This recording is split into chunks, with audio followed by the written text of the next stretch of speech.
Medicaid, how the changes are going to impact those of you that are Social Security disability recipients and Medicaid recipients, or just Medicaid recipients. So, Medicaid used to be like going to the airport and getting on a plane where you just bring your ID and no problem, you go right through. Now it's changed. You need to have a real ID, passport, or a license with a star on the top right hand corner, or other valid ID.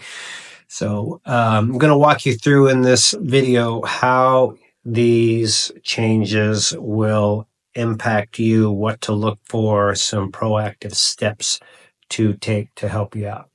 So first of all, who it's going to impact? The obvious is if you're a SSI recipient, like you were receiving benefits that are Medicaid and monthly cash, then this will definitely impact you. If you're a Social Security disability recipient, then and your check is below $1,700, there's some aspects of Medicaid that you can access on a needs basis. If you're going through the disability approval process and you don't have your benefits yet, this is a common way that people access care and sometimes some cash to help them survive the wait. So it will have an impact on you as well. So the primary change that is happening is the Medicare Medicaid qualification as a result of COVID is once you were enrolled, there were minimal checkups. Now it's not going to be automatic renewal. You're going to have to renew and go through the criteria again, which means that they'll look at your income, if you have any, and your assets to see what you qualify for, if anything. So one of the key things that you'll learn is you just need to be aware that you're going to have a lot more involvement. So the point is end of the continuous enrollment that is gone. There's going to be tighter restriction on who qualifies as far as the income that you can have and the assets that you can have. So the ability to get it. So I just want you to go back to think about one of the statements I said earlier. The funding that is being provided to the states is being limited. So as a result of that, that's, in my opinion, why we're seeing these tighter constraints on it. The program will still be available. And if you're not familiar with Medicaid, it is a way for you to get some cash flow if you qualify, and Medicaid for your medical treatment and your prescription drugs. So here's some proactive steps that you can take. One is you need to up your game on your communication and make sure that you're getting your mail checked. Anything that comes related to this, you pay full attention to. I would suggest this so that you know what the qualification criteria is that you need to go back through again is to research. For example, in your state, if there's 3 forms that you need to fill out, what are those forms? Why don't you have those, get those ready, understand how to complete them, or even have them completed. So when that time comes to, gotcha, I'm all ready. I feel if you have that done, that will relieve a lot of the stress, pressure that you may feel about, oh my God, what are they going to send me? What questions are they going to ask? Just like a continuing disability review, there's 2 forms. You can go out, you can find them online. You know exactly what they are. When you get it, you could already have it filled out.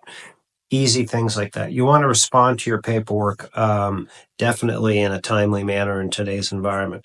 Now, you can get help with the process, and you can get help. One of the best ways to do it is through your Center for Independent Living.